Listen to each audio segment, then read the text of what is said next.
videolõunatund Nõmme raadios.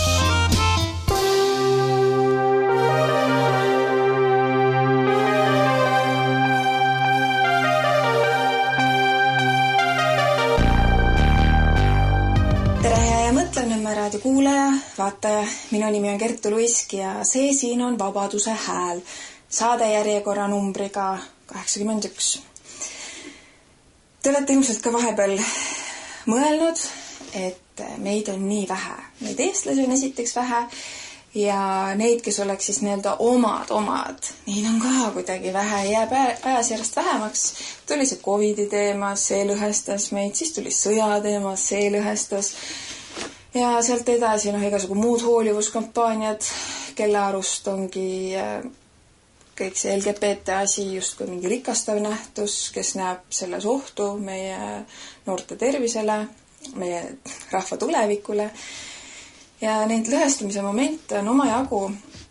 Ja kui me lähme siis selliselt nagu indiviidi tasandilt mõtlema, et me tegelikult ju soovime kuhugi kuuluda. Et jah, paralleelselt on oluline leida võimalikult palju aega, et iseendas siis seedida, kes me ise indiviididena oleme. Aga sellises laiemas plaanis kuhugi tahaks ju kuuluda. Ja kuna viimasel ajal väga palju rahva seas ei käi, hoian rohkem oma ette, siis sellist, mulle meeldib inimestelt peegeldust saada, mingid mõtteid, et kas ühtivad, mingites hetkedes vaielda, et iseennast ka treenida natuke. Ja sellega seoses ilmselt ma kahtlustan, ma olen viimasel ajal valinud lugeda just elulooraamatuid, sest seal on see inimese elu tegi laiali laotatud, erinevad momendid, erinevad märkamised, kasvamised. Ja mis puudutab meie soovi kuhugi kuuluda, siis seoses sellise avalikult asjade väljaütlemisega, tõejärgsel ajastul, tõeteel liikumine tähendab suures vähemuses olemist, sest inimesed eelistavad ju mugavamat teed ja see on täitsa inimlik. Ja see mugavam tee on siis peavooluga kaasa minna. Ja seda tulebki aktsepteerida, et meil peab selles ringkonnas, kuhu me kuulume, peab olema see hea tunne. Kui mõni ei taha seda vastuvoolu ujumise taaka endale kaela, kuidas siis sind sildistatakse, mõnitatakse ja tahad olla nii-öelda õigete poolel, siis sa valid selle poole. Ja siin mõni aeg tagasi lugesin Raivo Järvi eluloo-raamatut. Ma ei tea isegi miks, ma ei ole üldse. On inimesi, kes mulle ei sümpatiseeri, aga millegipärast see raamat kuidagi jäi näppu. Ostsin ära ja ma loen ühe koha, mis ka mind pani mõtlema, et me ei saagi vist inimestele väga pahaks panna, kui nad valivad teatud kuulumise, siis seal taga ilmselt ongi see nende hetke olukord. Ja näiteks, kes valivad kuuluda kuskile peavoolumeedia toimetustesse, sest nad tunnevad seal ennast väga hästi ja hoituna turvaliselt, et neid ju keegi ei sildista, nende tööd keegi ei kontrolli, ei halvusta ja nii edasi. Aga ma loen selle koha ette, mis ma tahtsin jagada. Ta teadis, et püha vaimus võis kohata enamjalt kultuuriinimesi ja Peeter Paulis vaimuinimesi. Jaanis käis töölisklass ja Kaarlis kogunesid uusrikkad, kuid Toompeal oli kroonitud peade ja rüütlite pühakoda. See oli ka vabamüürlaste hingehoidmise koht. Nii ei saanud Raivo rahu enne, kui leidis enda vajaduste ja ootustega kõige rohkem sobiva koguduse.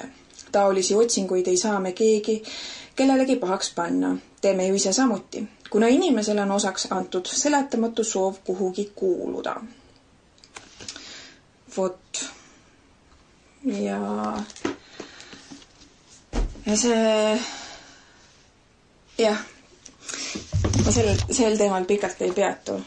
Kellele, võib-olla kuulajatest, kellel oli sama mõte käinud viimasel ajal läbi, et tänasel päeval, kui sa otsid seda iseendaga ühenduses olevat inimeste kooslust, siis neid, kes julgevad liikuda nii iseenda järgi, minna vastuollu, minna selle peavooluga vastuvoolu ujuma, mis ei ole väga mugav, see on paras sport. See nõuab iseendas üha tugevamat telge. Aga meid on ja 20. kuni 22. juuni Hellenurmes saavad vandenõuanalüütikud omavahel jälle kokku, on vandenõuanalüütikute suvepäevad kus on suur tõenäosus kohata just neid enda laadi inimesi. Ja siin oligi nii huvitav moment, kui aasta tagasi räägiti siin meil, oli vist aasta, või oli novembris, vabandan, kui eksisin, kus öeldi, et sõja korral tuleb Eestist ära minna.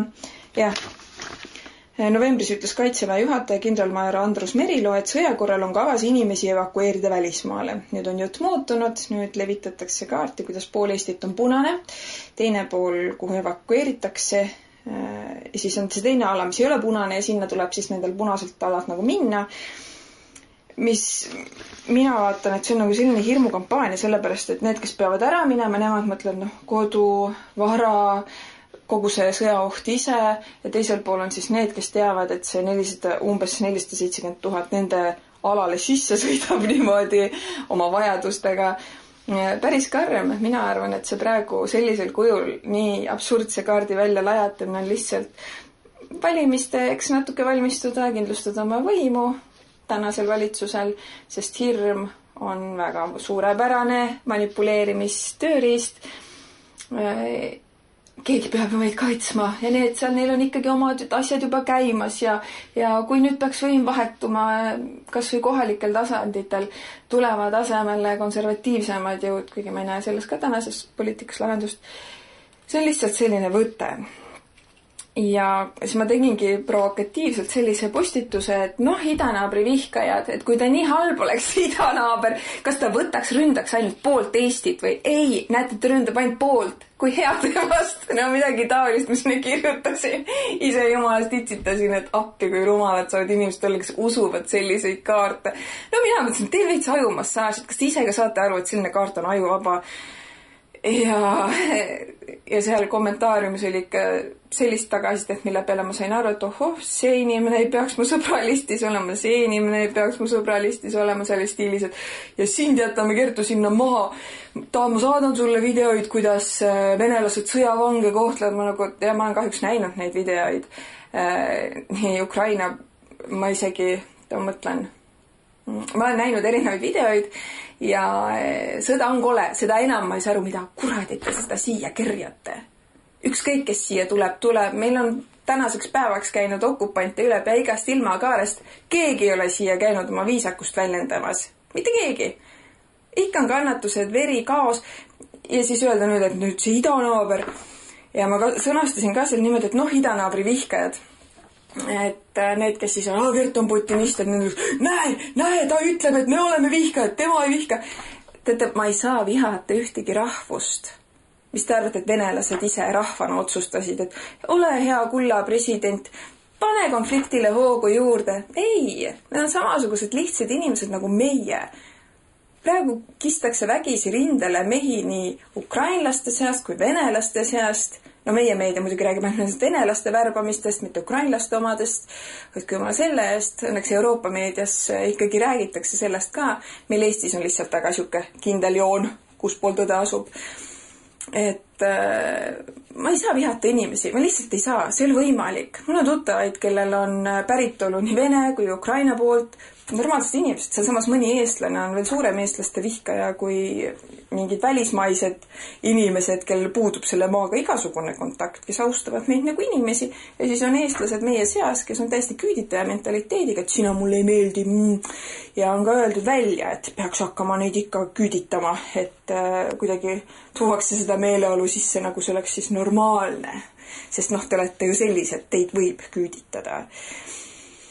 Ja selle asemel, et see ajumassaaž oleks siis pannud ajusid kuidagi tööle, toimus kohati täitsa siuke, mida mina nimetaks mingiks oksendamiseks.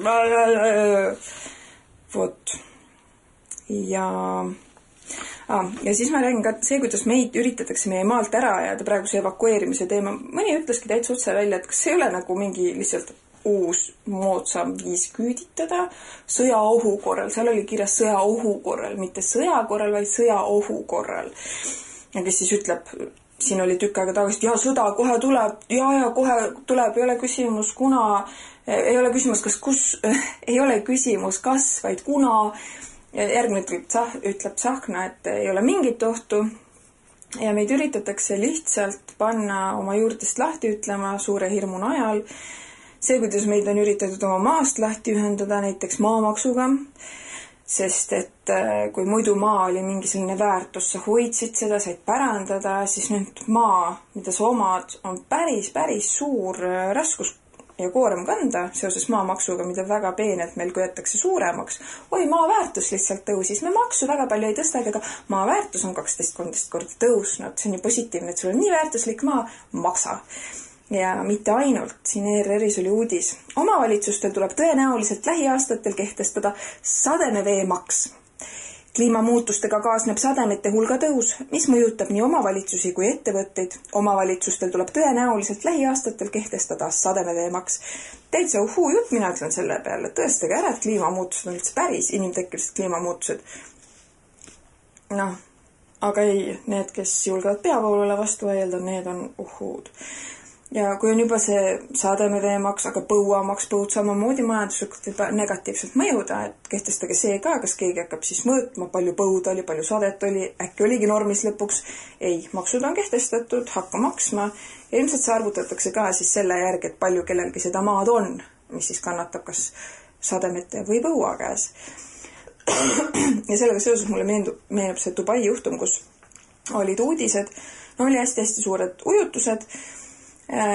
Ja siis oli peavoolumeedia uudised Dubais, kuidas näidati ka neid lennukid sõitsid pilve sisse, tegid seda pilvekülvi, et hakkaks vihma sadama, sest vihma oli vaja, läks natuke lappesse, sadas liiga palju kahju oli, uudised kadusid vastavateemalised ja öeldi, et oli looduslik, kuidagi lihtsalt sadas väga palju ja kahju, et nii palju kahju tegi. Jah. Ehk siis need tehnoloogiad, kuidas seda ilma mõjutada, on olemas. Need patendid on aastakümneid vanad ja meie peame uskuma, et oi, kliima. Tehke see kliima siis korda, teil on ju vastavad relvad olemas.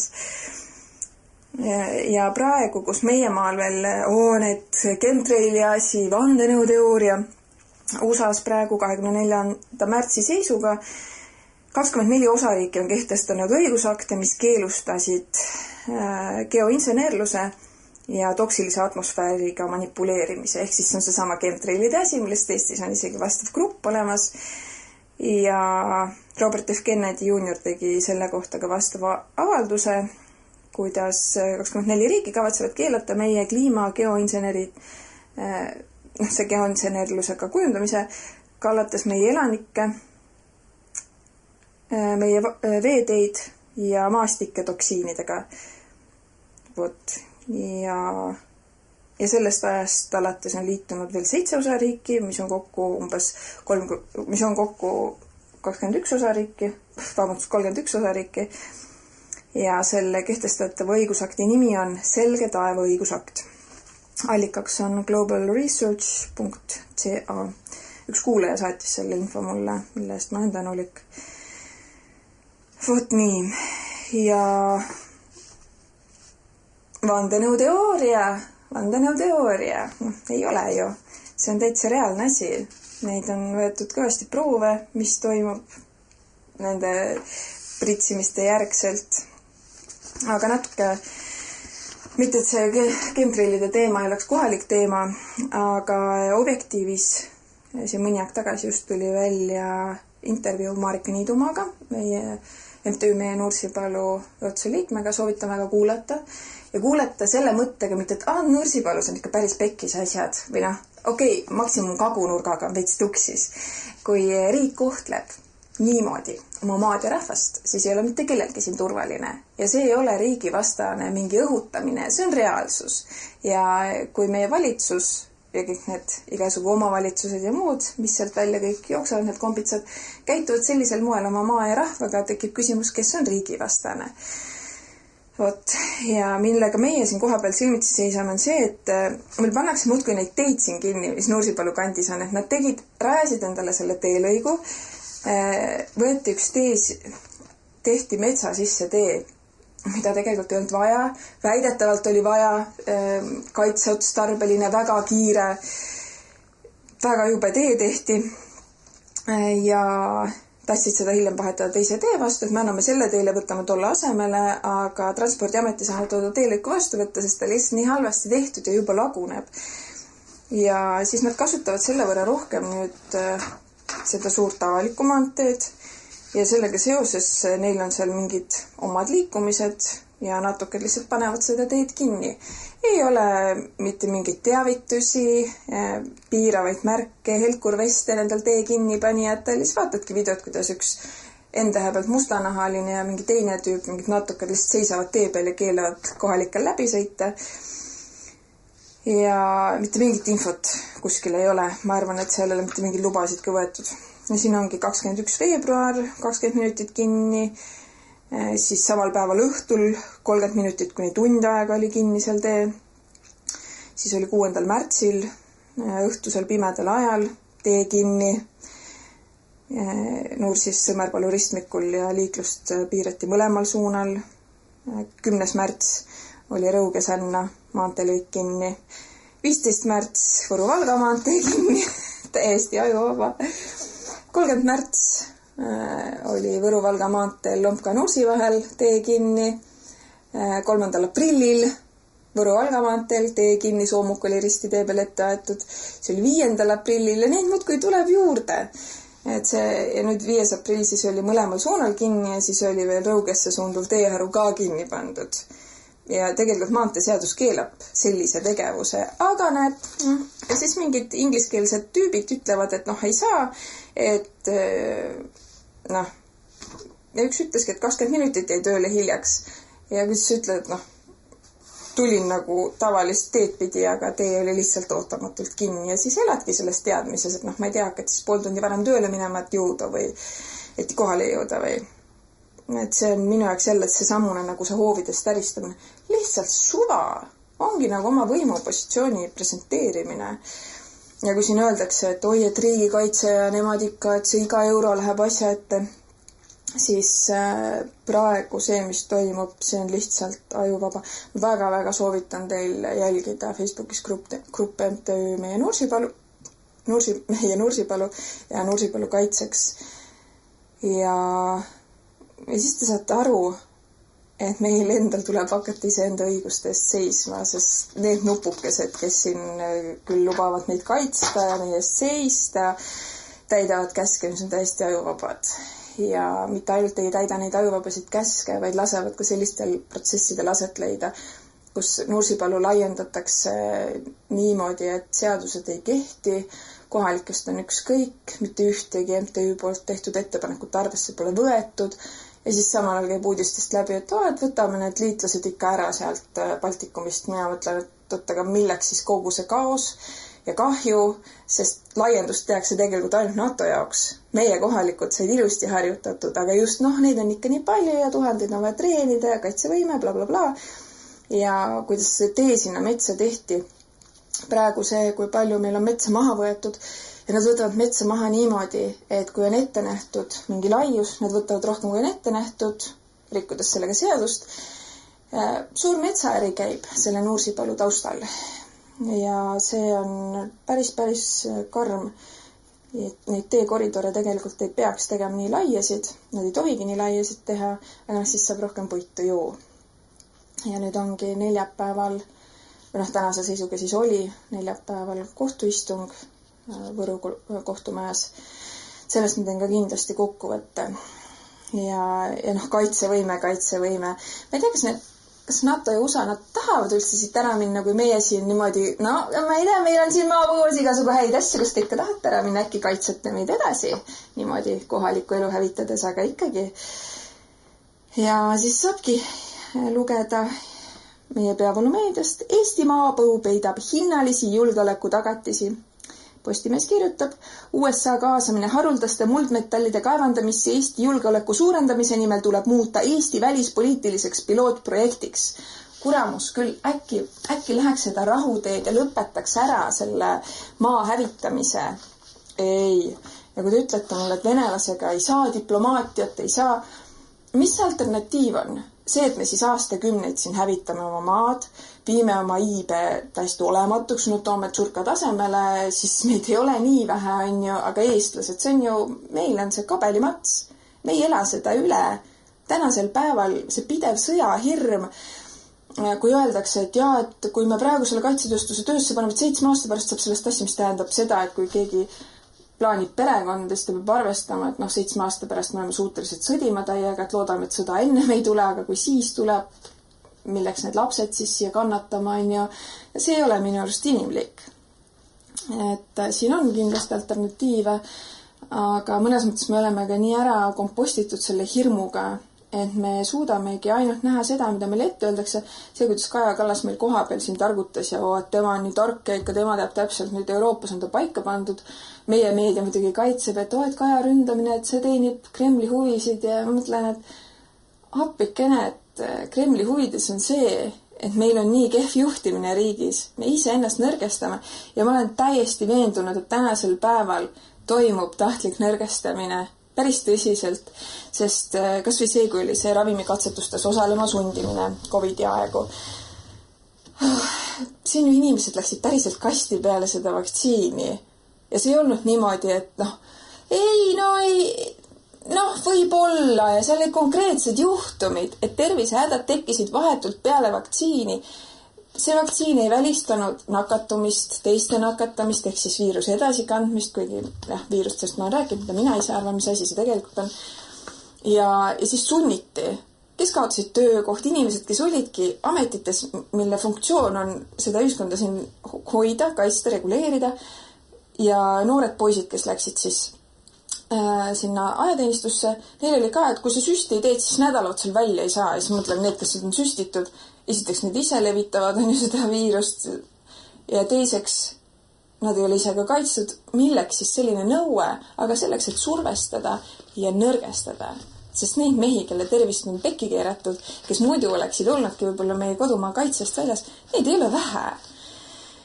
Ja sealt edasi need retsid tingimused. Siin on olnud Nursipalu kaitseks grupis ka mitu sellist teema püstitust, kuidas neid poisse koheldakse ja ma saan aru, et lumehelbekesed ja nii edasi, aga kui sa ikkagi retsid, kui sa paned inimese ebainimlikesse tingimustesse, mille tulem ei ole karastumine või tugevus, vaid see, et tervis on tuksi keeratud, siis ma arvan, et see ei anna meile tugevamat kaitsevõimet ja seal samas neid, kes on siis meie võidugarant, NATO liitlasväelased, neid koheldakse nagu printsesse. Mis asja? Pluss see, kuidas tehakse vahet, et need, keda me siis maksame kaudselt kinni, just kui NATO USA maksavad, me maksame ise kõik kinni. See ei ole mingi võõras rahakott. Ongi lõpuks nii, et te olete meile nii palju võlgu, nii nagu ukrainlased praegu maksavad neid suuri abisid lõpuks kinni oma maavaradega. Ja see ju tegelikult kahjustab meie poiste sellist kaitsetahet, ma arvan. Kui sa näed, et kõrval on mingi täitsa nagu võõras. Sa ei saa isegi aru, mis maalane ta lõpuks on või mis päritolud on, sest need inimesed lihtsalt nii segu ja tema siis saab sinust kordades rohkem selle eest, mida ta siin teeb ja ta väga midagi ei tee, lõbutsevad ringi, ajuvaba ja siis mulle saadeti pildid, mida need poisid söövad seal, kui nad on metsas. Mina jääks esimesel päeval haigeks, sest see oli ikka selline sodi. Täiesti, see ei ole nagu toit. Ja seal samas on need NATO tüübid siis, USA tüübid ka. Minu jaoks lepingud nüüd tehtud USA-ga, see NATO on lihtsalt selline loosung, millega on justkui lihtsam seda kaitsevõime äri ajada. Neil on nii palju raha, nad võiksid siis süüa ju tervislikult, aga nemad käivad kiirtoidukohtades ja meie poisid, kellel siis ongi valida, kas see tavatoit seal või siis sul ongi nii vähe seda sissetulekut seal, et sa ei saagi kvaliteetset toitu lubada. Minu jaoks on kuidagi rumal moment, kus olla. Ja siis ma tulen korraks selle sama teema juurde tagasi, et kuidas siis selle postituse peale, kus ma tõin selle evakuatsioonikaardi välja, et ma lõhestan. Teate, kui on inimesi meie seas, kes ongi sellised küüditaja mentaliteediga, kes näiteks kohalikus omavalitsuses vaatab sulle silma sisse ja irvitab, kui sa räägid talle, et seda täpselt, millega nad tegelevad ja ta lihtsalt irvitab. Tal on nagu nii, mis sa teha saad, teemegi. Ma ei tahagi nendega ühel pool olla, olgugi seal vahel lõhe. Ma ei taha olla küüditaja mentaliteediga ühel pool. Las olla see lõhe seal vahel, mulle sobib. Selles mõttes võite ju öelda, et ma olen lõhestaja, aga milleks soojendada madusid rinnal? Milleks? Ja sellised natuke provokatiivsed postitused on selles mõttes ka head, et need, kes muidu jälgivad ja susisevad, et nad ei suuda nüüd vait olla, nad plahvatavad ja siis mul on siuke, et okei, et sa oled siis selline, et sa nagu ei suuda kaasa mõelda ja suuremat pilti näha. Okei. Vot nii, ma vaatan nüüd, mis siin jälle on aeg nii ruttu läinud. Ja naljakas ongi see, et tegelikult toimub meeletu kiirusega see eestlaste väljasuretamine ja kui ma siin jagasin ka, et Lätis käies, asjad olid nii läti keeles, et keeruline oli. Seal ei olnud niimoodi nagu meil siin, et kõik võimalikes keeltes, inglise, vene, et teistel oleks hea siia tulla ja vaikselt see juba asendab seda meie eesti keelt, on mingid drive-inid ja siin oli ka juhtum, kuidas lasteajal anti siis Ameerika suursaatkonna poolt raha, juhuslikult, üks kõige räpasemaid asju, mis ma trehvanud olen, mille peale siis laste tingimustest sõideti lihtsalt üle, sest lastesõbralik linn. Esitati Terviseametile valeandmeid, linnavalitsus ei häirinud. Ja siis oli ka niimoodi, et olid ingliskeelsed sildid väljas ja ma küsisin, et kas on juba nagu ameeriklastel üle antud ala, et meil on keeleseadus, et kuidas siin on ingliskeelsed sildid väljas. Ja selle peale siis algatatigi menetlus ja siis selgitatigi välja, et tegelikult ei tohigi olla. Ja ehitaja ütles selle peale, et nad on varem ka niimoodi saanud välismaist raha ja on ingliskeelsed sildid olnud ja pole kellegi asi ja kedagi pole häirinud. Ehk siis kuni keegi ei kaebe, siis seaduste rikkumine on lubatud. Et seda enam ma kutsun teid üles, et kui te kuskil näete, et midagi on nagu nihu, siis tehke suu lahti, sest muidu meist lihtsalt sõidetakse üle. Ja siin oli Delfi ärilehes 4. aprillil artikkel. Kas me oleme ikka Euroopas? Lätis kohviku avanud itaallane sai trahvi, sest ei räägi kohalikku keelt. 2016. aastast Riias tegutsenud. Pea 10 aastat selle keelt ära õppinud. Ja siis oled veel pahane, et kas me oleme ikka Euroopas? Kuram, aga sa viibid Lätis, seal on Läti seadused. Et see sulatuskatel kohati jääb mind lihtsalt nii marru. Täiesti... Mulle tundub, et nendel inimestel on nagu ülbustel üle ka, kes ei austa seda kohalikku elu ja kultuuri, et oled küll Euroopas, on hüvesid seoses sellega, reisid vabalt, aga sellisel kujul veel nagu ülbe ka olla ma ei mõista. Ja ma vaatan, mul on siin, mõtlen kummast asjast rääkida. Nii, räägin manfluencerlusest. Täpsemalt siis jälle reklaamipaus, mis mul saadetele on omaseks saanud. Tere, tuli mulle siis selline meil. Tere, olete oodatud veebiseminarile Mida teha, kui lapse eeskujuks saab manfluencer, mis toimub 29. aprillil kell 15.30 kuni 16.30 Zoomis.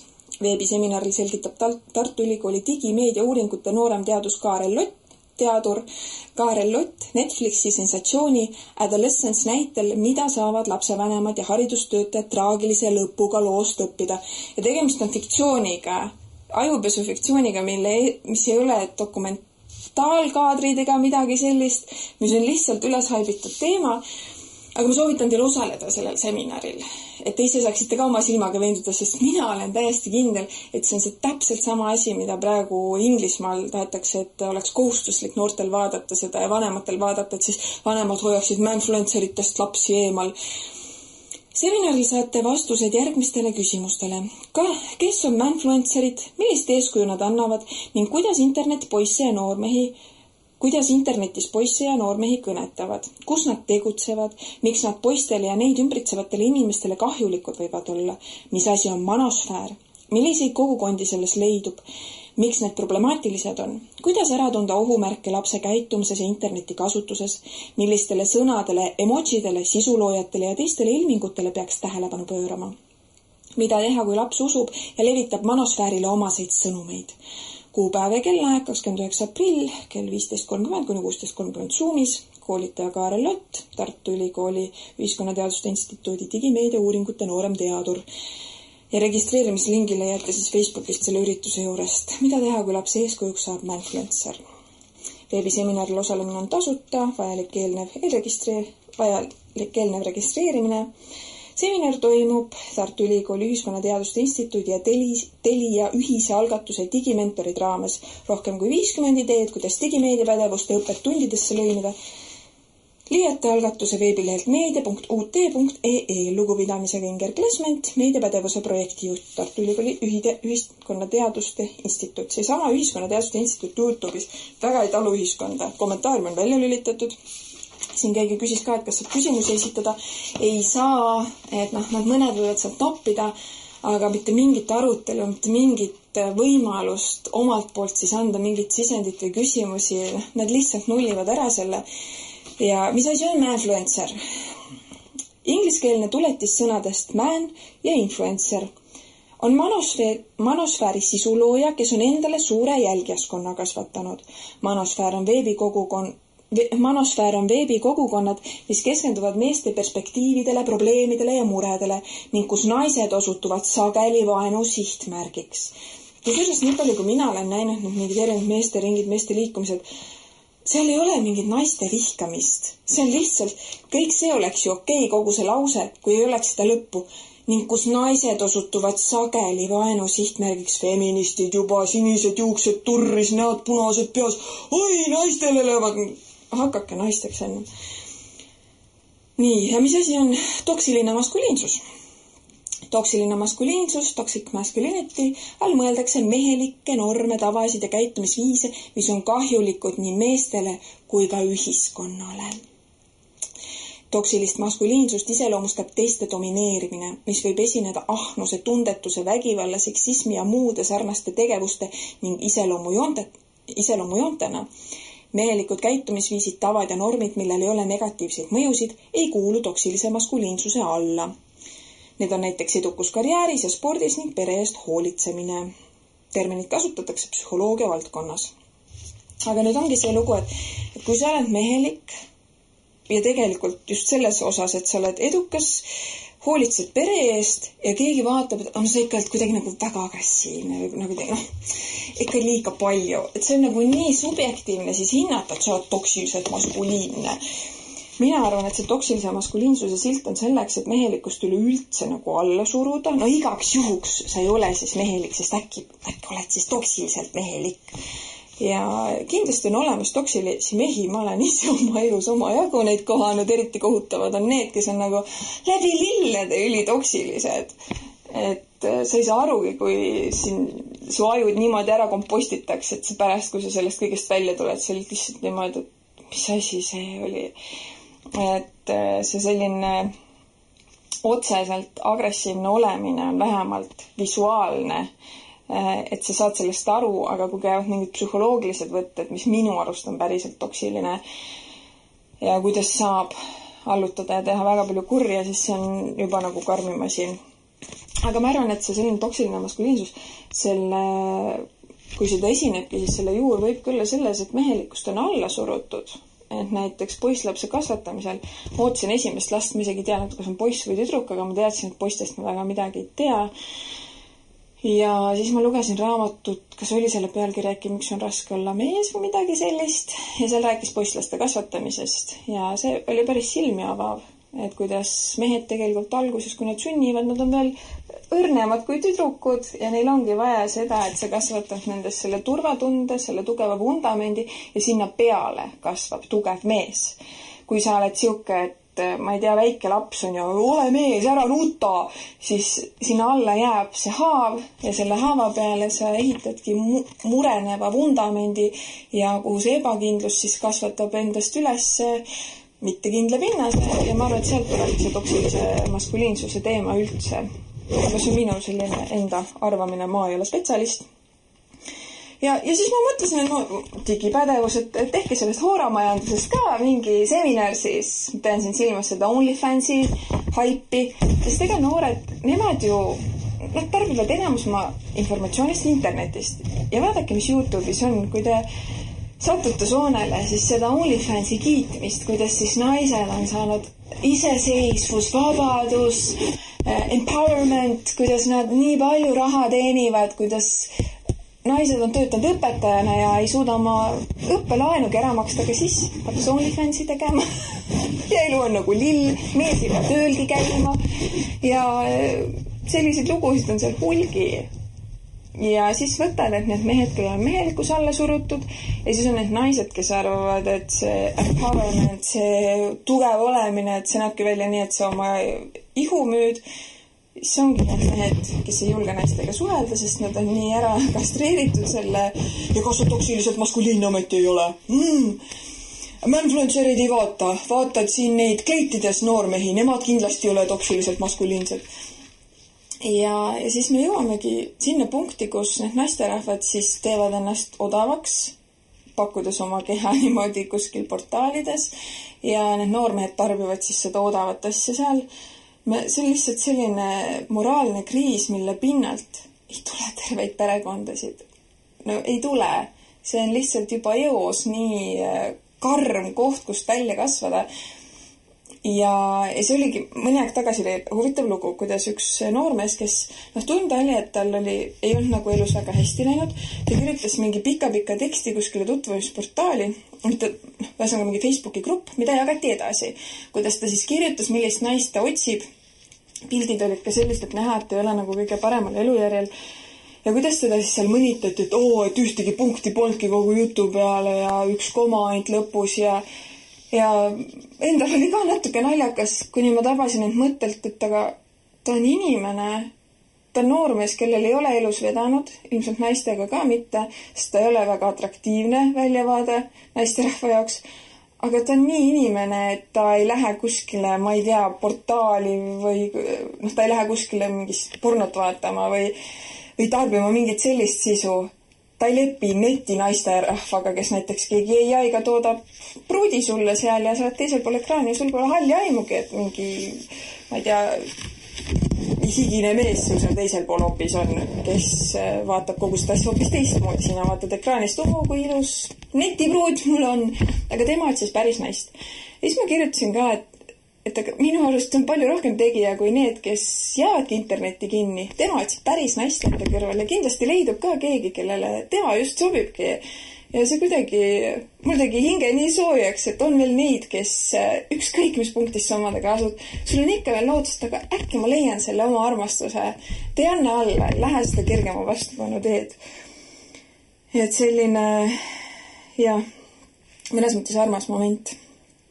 Ja see, et selliselt laastunud moraaliga pinnaselt ei tule terveid perekondasid, see kogu selle asja point ongi ju. See ongi see eesmärk. Sest kui ei tule terveid perekondasid, siis tulebki siuke püdelmass peale, mida on lihtne juhtida, kontrollida.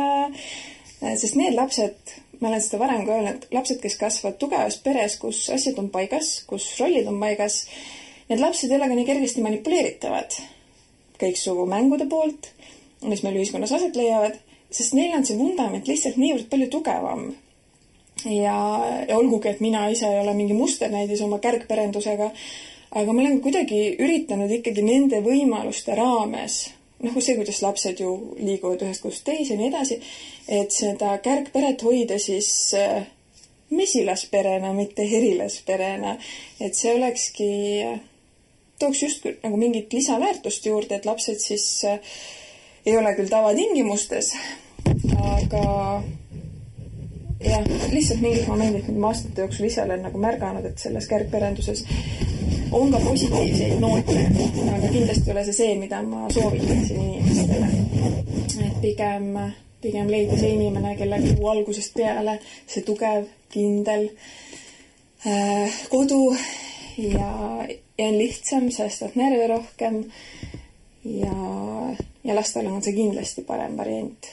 Aga antud juhul nendes oludes annan endast parimat ja hetkel on täitsa hea tunne oma laste osas. Nii, ja ma mõtlen, kas mul... Ja siis oli huvitav lugu. 27. märts Eesti Ekspress. Katariina Libe kirjutas. Millal sai lastetusest normaalsus ja lastega inimestest erivajadustega inimesed? Vahest võiksime ühiskonnana vaadata peeglisse ja tunnistada, et sündimus ei ole väike mitte sellepärast, et meil on siin kõik nii hirmus halvasti, vaid vastupidi, sellepärast, et meil on hästi. Aga nüüd vaata seda evakuatsiooniplaani, pidevat sõjaga hirmutamist, mis siin nagu hästi on. Et kui isegi majanduslikus plaanis võivad inimesed ennast näha hullult palju vaeva ennast üles töötada niimoodi, et raha ei jää puudu kõigi nende kasvavate kulutuste juures, siis samal ajal, kui propageeritakse siit ära minemist, ma ei tea, see ei kutsu nagu väga lapsi saama ju. Ja kõik ei ole sellised, ma ei teagi, kuidas ennast nimetada. Minu jaoks lapsed on väga hingeline maailm, et see, kuidas nemad tulevad, see, kuidas nad enda tulekust märku annavad, see on täiesti teine reaalsus. See ei ole üldse, see on justkui füüsiline protsess, lapse silma toomine, aga seal on taustal hoopis palju suurem maailm. Ma arvan, et see maailm on, ma ei teagi, kui palju kordi suurem, aga kindlasti suurem kui meie maine maailm, kus need hingekesed neid asju juhivad ja korraldavad. Vot nii, aga jah. Ja siis oli veel TV3-l selline klipp pealkirjaga Vanurid pensionitõusust. Kui riik on vaene, peab rahul olema sellega, mis on. Ma ei tea. Mõtlen, et kas te päriselt nagu, kust te võtate neid inimesi või te lasete 20 rääkida, 2 tükki ütlevad nii, nagu teil on maja pealkirja jaoks ja siis nii palju materjali lastaksegi purki. Ma kahtlustan, et täpselt nii see ongi. Aga kui rääkida inimestega, kes päriselt hoiavad kätt pulsil, kes on ausad iseenda vastu ja peavad ka teistest nii palju lugu, et on teiste vastu ausad, siis see pilt on midagi muud. Aga ta pilt oli midagi väga hullu, ma ütlen tuu peale. Ta haig ongi sääne, mis lask meil kassu, näete ilma suurempana, päriselt suurempana. Sest kui me oleme määnsenkin mugavuspunktin, sest elo oli nii elev. Vaihtopäeval peate olema määnsetki raputuisi. Ja üks raamat, mis ma viil loi Hilda Aigu, oli üte Ameerika näitleja kotpale tetty Danny Trejo, võib-olla tiieti filmest Machete, Väikuspiooni ja nii edesi. Ma olen noid filme nänny. Ma oletan, et näitlejat väga palju trefenu nägema igal puhul internetin ja kuigi muudu, ta nagu väga sümpatisiirse mulle. Tundus isene mu ese muudu kipanesiki, et oles nagu väga karm ja tõsine miis hengest on õrnakene. Ja ma loidet raamatut ja tuuga kuigi muudu raput minna usaldama ello. Tuugus ta istse kinni ja väga palju istse kinni. Kõik ta sugulase omava kinnist, mehe vähemalt. Danny Trejolses, mitte mu esel, sest seal oli moment, kus ta uudse, et talle määrates surmanuhtlus, sest ta palveti ütel, et Jumal, kui sa mind avitat, sest ma avita tõisi kah. Ja läbi ta raamatu ta tuu siis neid momente, kus palvetamine on teda aidanud. Ja tuu on ka sääne asi, mida kui inimese kirjutas ja omava muren ja omava juba lasknu hirmu hindale ligi, siis ma ütlegi, et palveta. Ja palvepea ei ole ma midagi religioossut, aga lihtsalt tuu, mis su seest tule. Ta või olla midagi väga lihtsat, aga valisõnnu, sest palvena kipu see täüde minema. Mul eks meeldus kõneldada, et lugu, kus üks ennustajana ükskord ütel mulle, et pane kirja määnest, mist sa tahad. Kõik punkti väga täpselt pane kirja. Ja isegi naha värvi pead kirja pandma. Muidu kirjutad kõik valmis ära. A tule neeger. Ja tuust ajast mul on meelen, et palve jõud on sääne, et kui sa loed määnestki palvet, millega sul oli nagu tunnet tal hetken, kui sa loed nii, et sa oli kotuse peal esi, olt kuigi nagu pilven päätpidi, sest ta ei tüüta. Aga kui sa olt tämän hetken kohal, loed hengest, sest ta tüütas ja tuu perest pead väga hooluga valima, mida sa soovid näide palvetaga.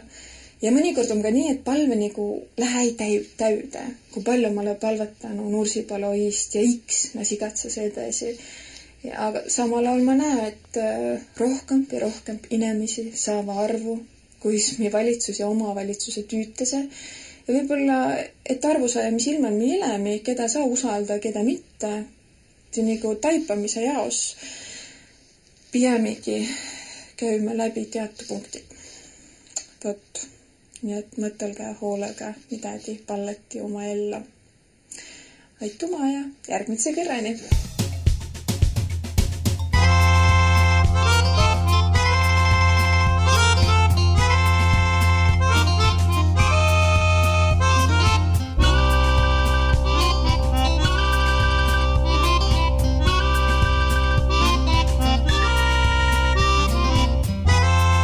Saade on salvestatud 2025.